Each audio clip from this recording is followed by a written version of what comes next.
What is big deal energy?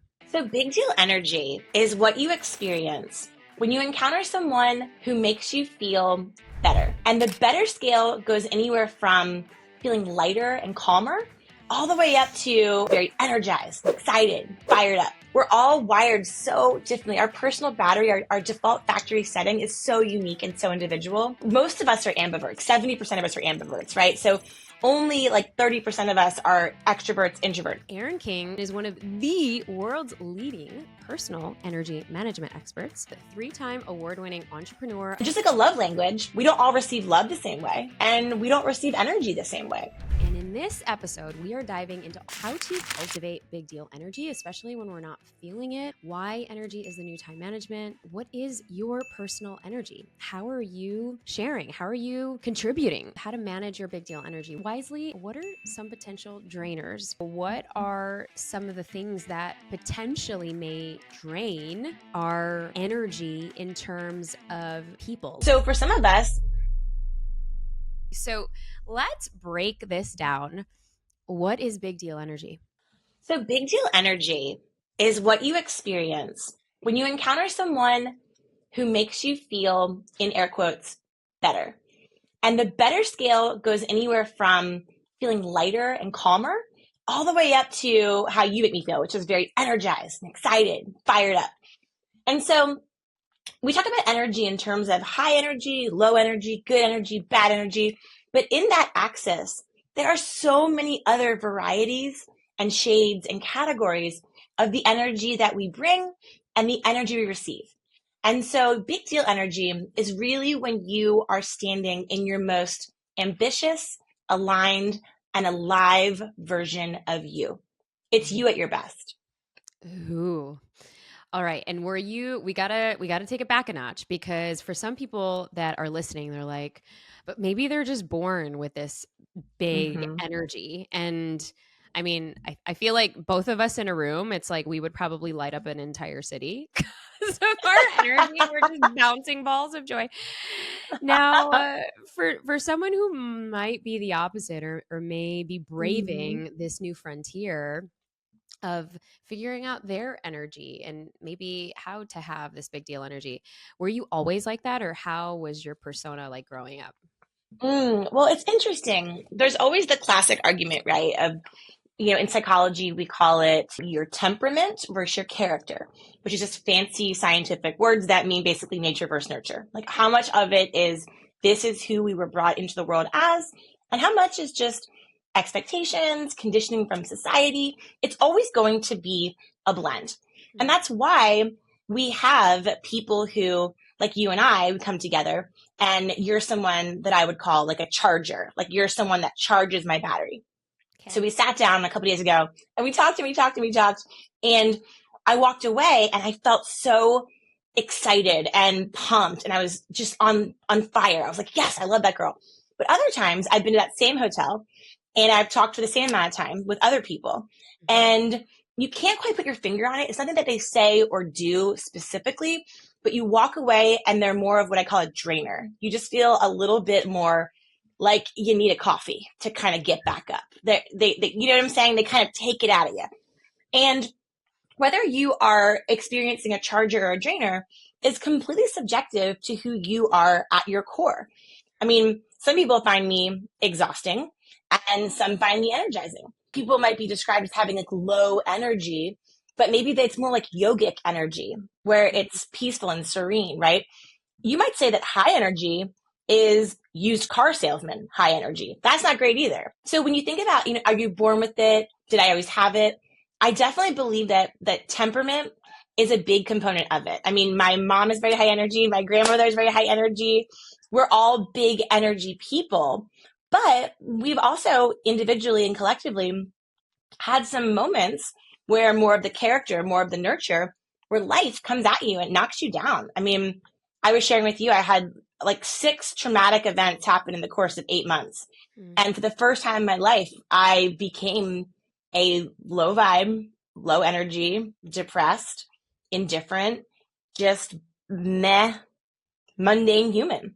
And so, yeah, we can be born with things. We can have moments affect us, but ultimately I think that growing up in a house where I didn't realize it at the time, but my mom was very like no complaining, kind of rub some dirt on it, shoulders back, chin up, and thank God for how blessed you are.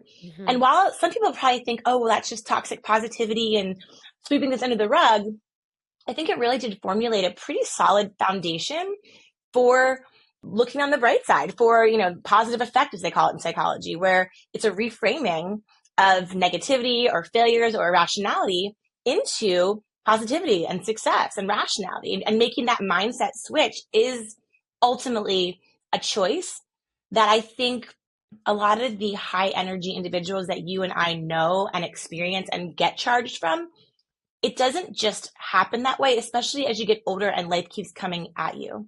Right. It requires an intentionality, a Mm. micromanagement of how we process the inputs and what that does to our outputs. Because it's all contagious. Everything that is happening is an exchange. And that interaction, you can't control them. You can't control a lot of aspects, but you can control the controllables, which is like your baseline internal energetic state. So it's a combo, I think. Oh, okay. This is you're dropping loads of gems. This is it's so intriguing and it's so fascinating because to your point, I feel like a lot of people are kind of entering this year with whatever stuff or they're feeling this low Yeah. energy. I was sharing with you when we saw each other. I'm like, I don't know, I'm feeling this like low-ish vibe. Yeah. And so if somebody is kind of going through the motions, is there something that they can do? Is there something that they can like Hmm. internally be aware of to say, okay, because you're right to, and I feel like I've written this as well, and I've noticed this with a lot of high functioning people who are like super highly motivated. It's easy for them to get up when life knocks us down. And I know that that's Hmm. kind of been my MO for decades, if Yeah. not years. But then others are kind of wired differently. So what would you Hmm. kind of suggest for them, and Yeah. how do we check in with that? Yeah. I mean, your story, I remember on my podcast thinking to myself, God, like so many people would not have been able to grab that gear and find that depth of resilience. What's interesting about your journey is even though you bear so many deep emotional scars, you don't necessarily pick up on that from when you first meet. Like you still radiate a positivity and a joy that I think a lot of people who would like to blame their conditioning or their energy on what happened to them, it's victim versus victor, and you're absolutely a victor. So I think what's interesting is that you and I both know my set of I had this like 6 traumas in 8 months. It Yeah. was nuts. It was like I had had 20 years of peace and love, and then it was like the universe saved it all up for this like intense take me down year where I mean I stopped sleeping, my hair was falling out, like I couldn't swallow, I couldn't breathe, like somatic signals were going haywire. And I'm a motivational speaker. Like no one wants to hire a depressed motivational speaker. I remember one time I like uploaded something I probably shouldn't have because I was drinking wine and just being sad and numbing and being terrible. And I uploaded this very sad, dark podcast around grief and grieving. And one of my clients had hired me to be like the motivational opener. And she was like, so you're going to be good by August, right? Like you're going to work that out before you come on stage because you're supposed to be bringing the joy. And that was kind of a bummer, So, we laugh about it. I ended up working out great, but it's funny because there is an element too when you're not okay and Yeah. when it does suck and now what? And when you are grieving and when it is a heavy season and when you can't see the light and when you forget who you are and you wonder if she's ever going to come back, Mm. it's really scary to know, is it a season or is this now who I am? Right? Like, is this Mm. now part of my identity or is this just still a journey that I'm on? And so I think, I had a breakdown last year. I went to the hospital for a crazy panic attack, which I had never had anxiety, did not know that's what was happening to me. I thought I was dying, which sounds really dramatic, but if you've never had a panic attack, it feels like you're dying, literally. I was on a Zoom call. There was, 10 people on the phone call. And I couldn't get my breath and I collapsed, woke up in the ER. And it was terrifying. And they're like, are you stressed out? And I'm like, no. But, all the tests later, they're like, you had a good old fashioned panic attack. And I realized in that moment that I was not managing my energy. And so even though your question is about like being high energy, right? Like I'm a high energy person, I'm a positive person, but even people who are wired to be a little bit more bright side than everyone else, without without taking responsibility and being intentional and being proactive about those micromanaging, recharging habits before you get into the red, or in my case, like the swirling white wheel of iPhone death is what I had. Oh But my if you God. don't get out in front of it, Yeah. you know, it can take you down so fast, it will make your head spin. And so that happened about a year ago. And I did a complete pause on my business, on my life. Oh. I stopped doing my email and my social. I just took a beat and I was like, this is life or death. I need to figure this out. And so Mm-hmm. for your question earlier, long story long, what do you do if you are feeling like that? You are feeling like you don't know who you are. Like you can't go on. Like it's an emergency. Like this is an energetic emergency. I performed a lot of research. I went through a ton of academic papers. I read everything that's written on personal energy management for the last 30 years, every piece of psychology. I commissioned my own study of researchers. I was like, I need to get to the bottom of this because if I can get taken down like this, anyone can. So how can I prevent this for myself and for others? And what I found was there's a really basic set of questions. You know, there's all kinds of terminology around it, you know, energetic audit, asset management. I just call it a vibe check. Like there's a very simple vibe check and I Right. perform it all the time. And when your battery's feeling drained and you're not feeling like yourself and you're feeling off and you're feeling misaligned, it's usually typically, this is like based in science and data. This isn't like a recommendation. This is something that I found that I used Yeah. that I perform it like going to the gym every week. It is, I'm religious about it and it has changed the course of my life. I mean, my business is back, my energy's back, my positivity is back, my everything. I mean, it has my numbers on my Whoop have gone back in the green. They were all in the red and the yellow. Like it has changed my life. And it's 3 simple questions. You look at your life and you're asking yourself, where am I feeling like I don't have control? Hmm. So that's the first question. And we know control is an illusion, obviously. You know, I mean, anything can happen anytime, but it's lacking that feeling of agency, that feeling of autonomy. That's where the fastest drain happens at a baseline level to our battery.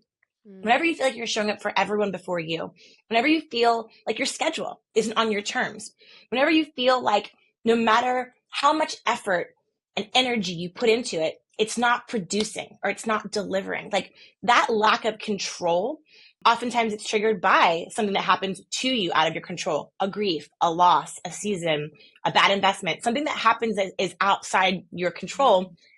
Your battery just begins to plummet.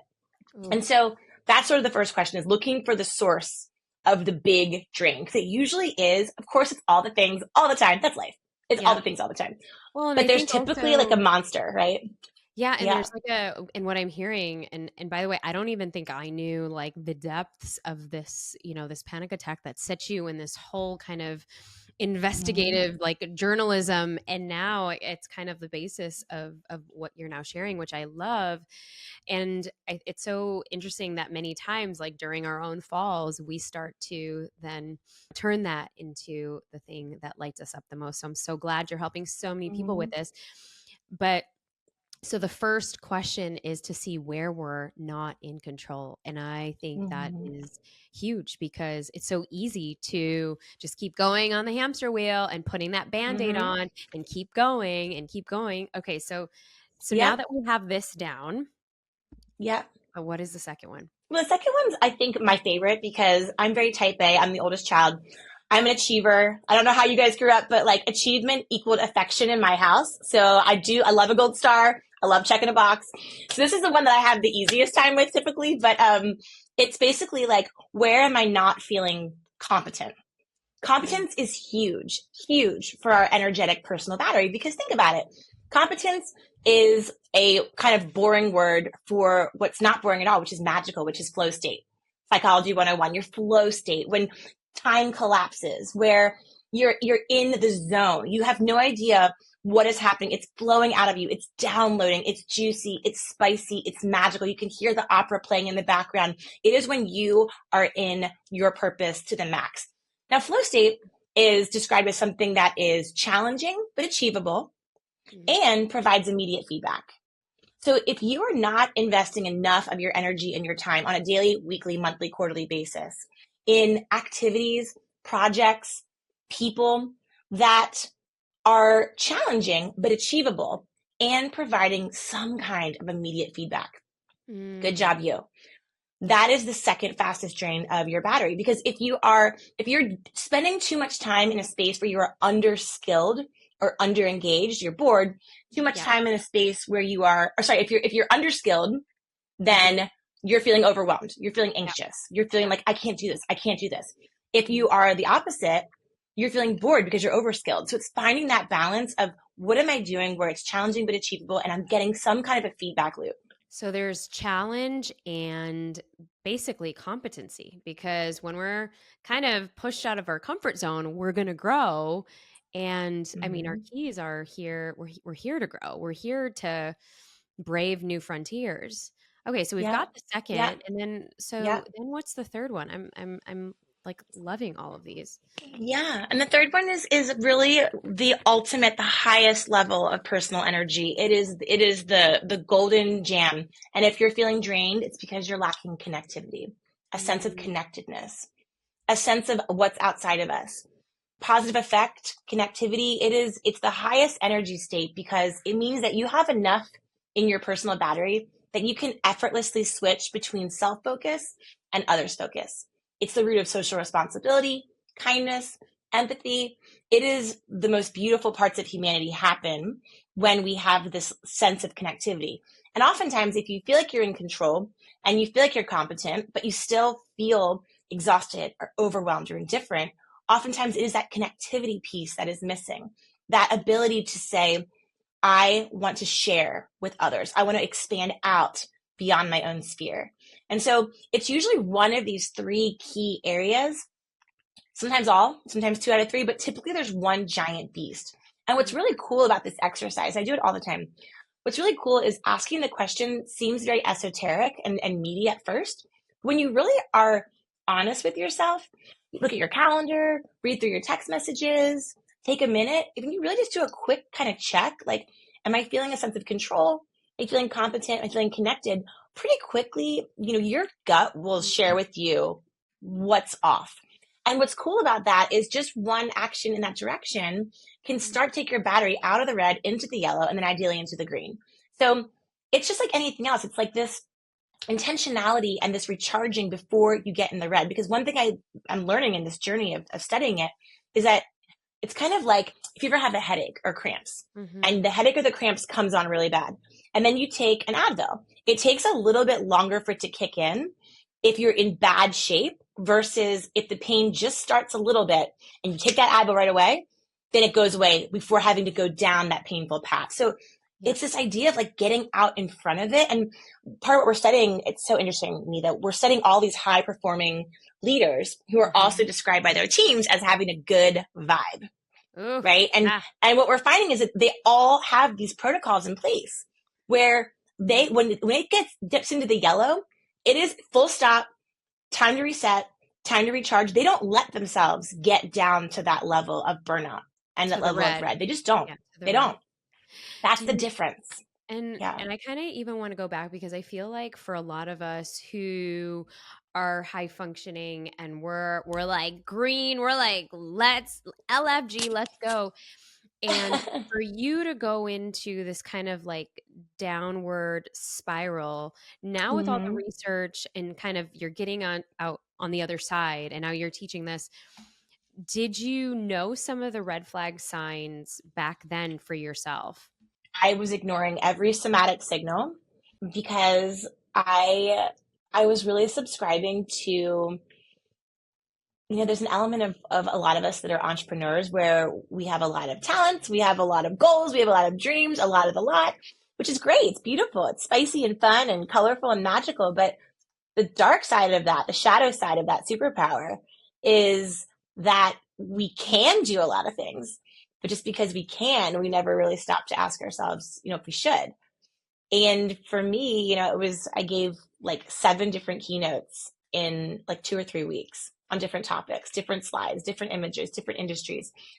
And collapse. Like it was like, that's it. We can't, and I remember like I couldn't get my breath, and I thought I had, something from COVID, or, I mean, I didn't even realize that my body was screaming for attention, until it was too late. And it's one of those things where, like, I think in a way it's a blessing in disguise, because you never know how far you can go until you push yourself. But I think I think that I wish there was an easier way to learn what that line looks like than going through that, but um I think that what I'm hoping to do with this journey that I'm now on is, like, I'm putting into practice what I've learned literally constantly. Like, I'm walking this walk. Like, even just like 2 weeks ago, my team and I were meeting, and I had the 2024 game plan mapped out. And I'm like, okay, this launch is going to be in Q3, and this launch in Q4, and we have this client deliverable. And I had this huge, big, busy map. And my very best friend, Ashley, who I was telling you about earlier, who is my right hand gal, she's my director of partnerships and events, and I've known her for 22 years. And she had this huge map, and I was very proud of it. It was color coded. It was perfect. It was like strategy, tactic. This is feeding into this. And she's like, raises her hand like this, like a kid in school on the Zoom. And I'm like, yes, Ashley. And she's like, you know how you're doing like energy management? And I'm like, yeah. She's like, do you remember what happened last year? I'm like, yeah. She's like, maybe we just cut this in half. And I was like, I just started dying laughing, because I'm like, oh my God, I took my eye off the ball. Like, I took my eye off the ball, and I forgot to do my check, and I forgot to, I got so excited again about this new topic. And so in that moment, we literally took the paper and we surfaced the 3 things we're going to do this year, and took all the rest and just kicked it down the road to 2025. Now, old me, like before, being aware that our energy is a renewable resource, but one that is quickly can expire without proactive management. We kicked it down the road, and normally I would have been like, we can do it all. We've got it. Like, this urgency, this drive, this like, I want to check the boxes, but at what expense? And so it was crazy, because once we just took it and moved it, I called my publisher. I'm like, the book is going out in 2025, and then I called my girlfriend's doing this big deal live energy event for young girls in Maryland. I'm like, we're doing it in 2025. They're like, we've booked the venue. I'm like, we're doing it in 2025. And they were like, okay. So you have to make calls. Things do get uncomfortable. There's part of you that's like, we can't just not do it. But then you're at like, but can we just not do it? Yeah. And so I think there's like this beautiful like lesson of life by design, if you're an entrepreneur especially. Sounds easier said than done, but it involves making tough cuts, creating big space, putting up with less than ideal feedback, but ultimately staying true to trusting your gut. And I could even feel my speech like speeding up when I was talking about the plan. And the minute we kicked these things down the line, I've been finding myself immersing deeper in flow state with the current project of now. And the biggest language that I pay attention to now, Neeta, is basically saying to myself, like in 2023 and 2022, a lot of my language was like, okay, guys, we need to get through this keynote. We need to get through this course. We need to get through this filming. Get through this. Everything was like, get through.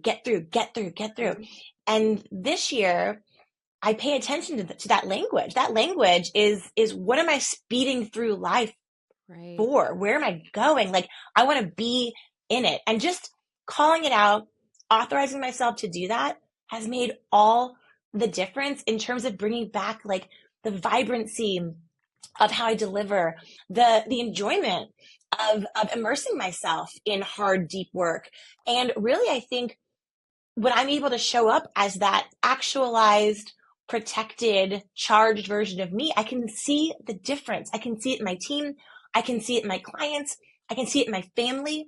I mean, it is contagious in the best possible way. And it all starts with that checking in, And I mean, I couldn't agree with you more. And as you're sharing, I'm like, yep, yep, yep. I feel like it's because it's so easy for us to do the thing and the next thing and the next thing and to get through. Because I mean, I know that we share a lot of similarities, but because it's always been that way. We are wired to do those things. But to your point, to what extent? To your point, to keep going and going. And I loved where this whole idea of just like now intentionality. What's the intention? Mm-hmm. where if it's only 3 things on your big list for this year, all right, great. Everything else can wait until next year because Mm-hmm. then we have more spaciousness. But I think if we're primed as high achievers, way back when, a long time ago, that we could do it, we're just going to keep pushing Mm-hmm. until life catches up. And I love that quote. And it's actually even a book, Slow Down to the Speed of Life. Mm, I that's forget good. the author, but Slow Down to the Speed of Life. So coming into this year, I was like, I'm gonna savor the slow. I'm gonna savor the That's good. slow because it's so easy to be in overdrive and hyperdrive, but then we, our health catches up to us. And so Mm-hmm. I want to know, what are some of the things that potentially may drain our energy in terms of maybe even people. Like, if people are listening to this today, how are they also practicing their self-awareness to actually they have the 3 questions, but then they're also like, all right, I have FOMO. Shall I go to the next thing? Should I go to the next event? Should I go to the because that was me. That was me. And so what advice do you Yeah. have for that? Well, it's interesting because you're such a connector and you're so vivacious. And this is kind of part of what my new work is trying to sort out is like what energizes Neeta doesn't always energize me, doesn't energize whoever's listening. We're all wired so differently. Our personal battery, our default factory setting is so unique and so individual. And so, you know, most of us are ambiverts, like 70% of us are ambiverts, right? So only like 30% of us are extroverts, introverts. So they love people, need to be alone to recharge. Yeah. So if you think about all those different temperaments and characters and goals and lifestyles and how we're born and how society molds us and what we know to be true from our lived experiences, like that is a mixed, juicy, complex bag. And so a big piece of this with the control and the competence and the connectedness, if you picture that being like at the top of a grid, on the left side, those are kind of like your energy generators, right? So those are the 3 spaces that can generate energy or drain it. Yeah. If you think of the grid on the left side, you have energy types. Now, the most obvious one that everyone and their mom has heard 100 bajillion times from the wellness industry is anything physical, right? Everyone's like, go for a walk, go for a run. Mm-hmm. But what's interesting is, if you think about control, competence, or connectedness, if you're going for a run and you are someone that really is high on control, you want to go for a run in your exact same route that you always go without any detours. And that would make you feel recharged, which is different from going on a run if you're high on connectedness, because that means you should be running with somebody else. So you guys can like gab and jog and stretch and gossip and take breaks and be more of like hanging out on the run or a run club or like the 5K on Saturday, right? Mm-hmm. If you have like high on competence, you're doing a run, but you want to do a run and you want to be your absolute personal best. You are shaving 5 seconds off that mile time. And that makes you feel competent because it was hard, but you did it and you saw the time and good job you. So these are like different ways that you can figure out, just saying go for a walk and you'll feel energized it's not specific enough for us, especially these days. So the other types of energy types you want to think about are mental, Mm-hmm. creative, social, and spiritual. And just like a love language, we don't all receive love the same way, and we don't receive energy the same way. And so for some of us, maybe like my husband, he's high on mental. He wants to go and he wants to like play chess and think through the strategy and learn another programming language I can't pronounce. And he likes to think and think and think. If you're high on social, and you do love, bopping from one event to the next, that fills your cup. I mean, for me, I'm really high on creative. When I'm making something, that makes me feel charged. Sometimes spiritual, maybe you're high on spiritual as well. Like, but spiritual has different forms. Again, spiritual connected is yoga class, lots of people. Spiritual control is, okay, I'm going to decide exactly when. I'm not a morning person, so I'm going to meditate at 7 p.m. instead before bed instead of the morning meditation. Or if you are competence, you're like, I am going to not think about anything else. My mind will be a perfect blank yogi, like monk canvas of blankness for 10 full minutes, right? So whatever it is, like it's about tuning into what does make you feel ready to rock? And it sounds overwhelming, but it really isn't, because what I found in my journey after I went to the hospital was I went on this huge wellness kick. I was like, I'm a saint, like no sugar, no alcohol. Like I'm going to be like my health is my body's a temple, right? And what I learned was I got into sort of this wellness overwhelm state Mm-hmm. where I subscribed to so many fitness influencers and I read about so many diets that I got kind of like analysis paralysis around it. And so that's where I started to pay Maybe attention exhausting. to, yeah, it's exhausting, right? And so that's what I'm trying to create with this system is like a shortcut to figure out how you power up early and often when you don't have 30 days to not drink and you don't have 6 months to see the yoga create abs or whatever. Like you need, a lot of times we need something in the moment. And so Mm-hmm. very simple example, like I do a calendar check every morning and you know, there's something in your calendar where it's, I'm not being negative, but there's a little element where you're like, God, I hate that meeting, right? Or you're like, oh, that person's always so low vibe. Like you have to kind of get yourself geared up for it. So I'm not saying you're manifesting it's going to be a bad meeting. I'm not saying you're attracting more of the negativity. I'm just saying there's a realistic component that like if it's been like kind of not your favorite moment of the week for the last 5 years, it's highly unlikely it's going to all of a sudden become transformed. So you know that. You know it's a potential drainer on your calendar. Okay. Yeah. So for me, I literally it's like time blocking meets energy blocking. I throw that alarm on my calendar and I do this gratitude meditation with this girl who has a really calming voice on Spotify. I do it before the same meeting every week with a particular vendor who makes my eye twitch. And I promise you, it will change. And I've noticed, and the crazy thing is, a lot of studies on emotional contagion prove this out to be true, but the Yeah. data shows that the minute that you raise your vibration, the minute that you clear your mind, the minute that you come as charged as possible, even if it is 3 p.m. and you've been up since 5, if Right. you come charged as you can, everyone around you drafts off of that. And I have Mm-hmm. noticed a marked difference. It's not my favorite meeting anymore, like by any chance, but it doesn't make me feel as drained afterward because I'm coming charged. They're drafting off me. They're feeling it. And there's an element there to that emotional contagion, whether you're an individual, an organization. I So mean, true. studies have shown, yeah, it improves morale, it improves rapport, it builds loyalty, it fosters ideation, innovation, creativity. Like this is the science behind energy. And yet there's still so many places in the world where it's treated as like this woo woo. And it's like, this is not woo woo. Like we are in the age of AI and automation. We have three advantages over robots. We have emotional intelligence, we have intuition, and we have adaptability. That's kind of pretty much it. I mean, Google just laid off a bunch of engineers that basically engineered themselves out of a job. They were building the AI that took their jobs. It's And crazy. engineers, like my husband, are low on emotional intelligence. Time to brush up, buddy, because guess what?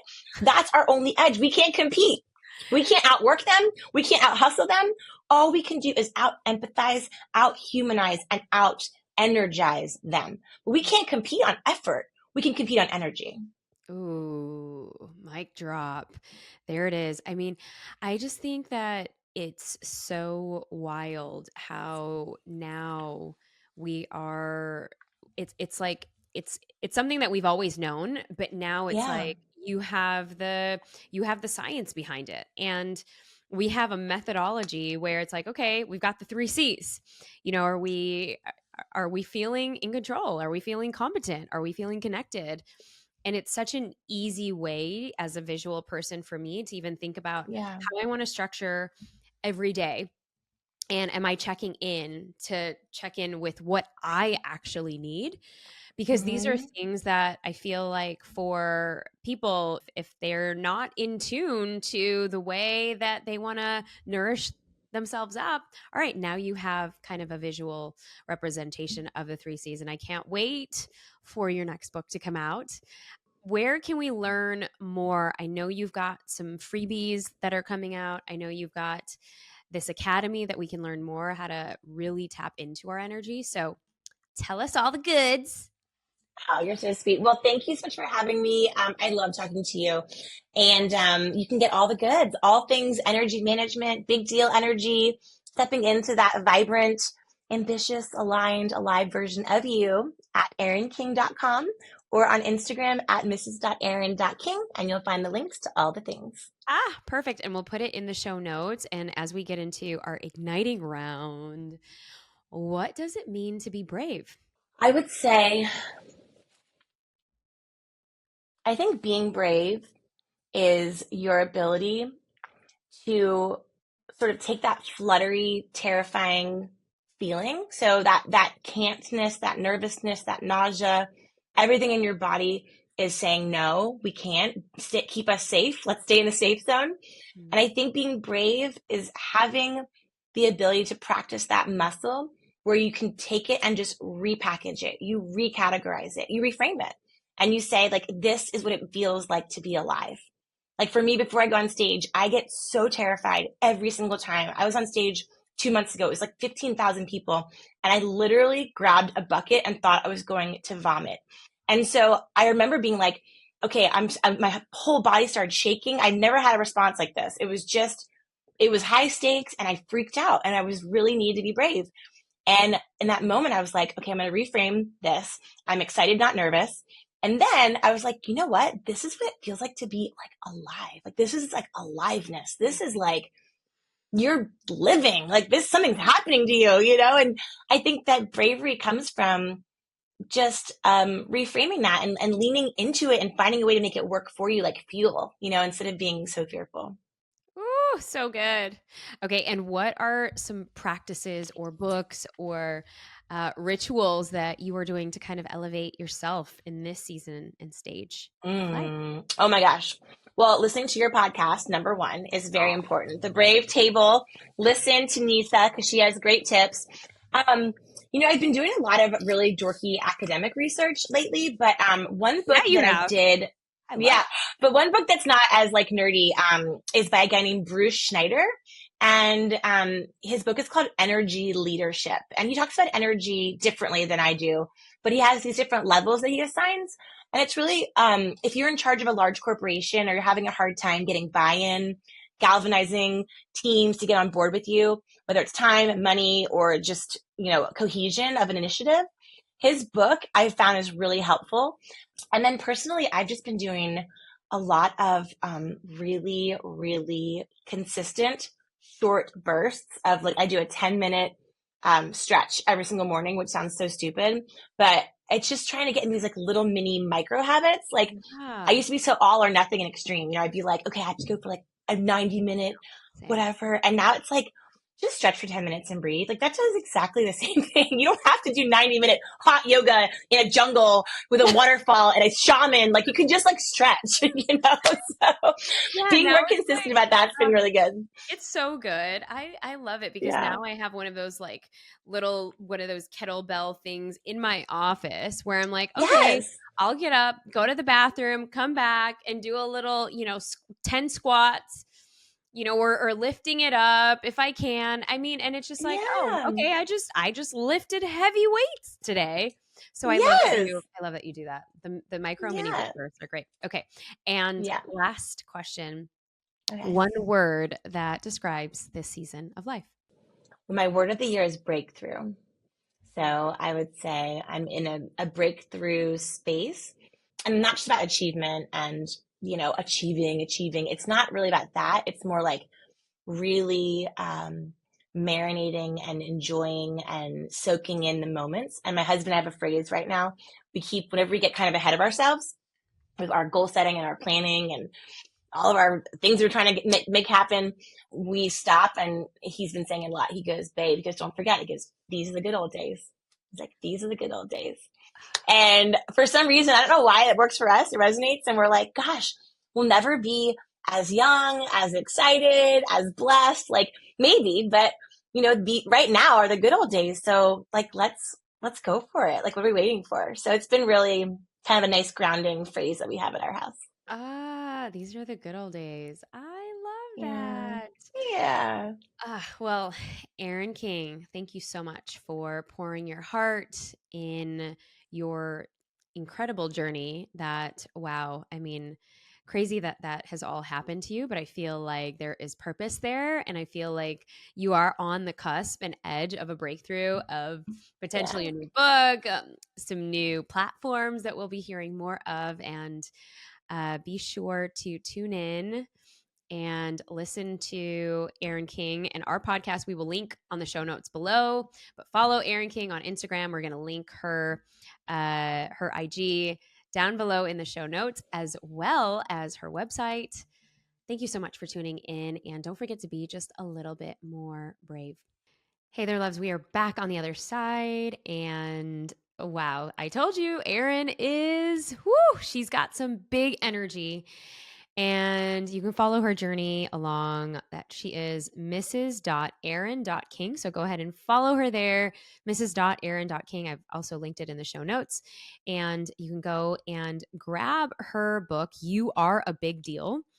And I've linked her book also in the show notes, as well as her website for all of her new happenings, erinking.com/book. That's erinking.com/book. And I've also linked 3 additional episodes if you are wanting to cultivate that energy, if you are wanting to have more magnetism in your life, what that looks like. And if you haven't already, either hit the follow button or the subscribe button if you're watching this on YouTube. That would mean so much. It really gets us in the hands of more and more people who are looking to be more brave in their lives. And if this episode resonated with you or sparked some dialogue or ideas in you in some way, go ahead, drop a comment below, and or tag us, screenshot us what you thought. You can go ahead and follow my journey at Neeta Bhushan. That's NeetaBhushan, or on The Brave Table. That's The Brave Table on Instagram. Go ahead and tag us. We'd be happy to share your thoughts, ideas, and let's get the conversation going over there. Go ahead and share this with a friend, a bestie, somebody who needs to be more brave. And if you haven't already, we would love your 5-star review. Tell us what you think. Tell us what we can improve on. Tell us what we could do more of, what kinds of guests that you would want more in our next season. I am so grateful that you have found this destination, this oasis every week. And I can't wait to give you more and more valuable content. I will see you next time. Don't forget to be just a little bit more brave.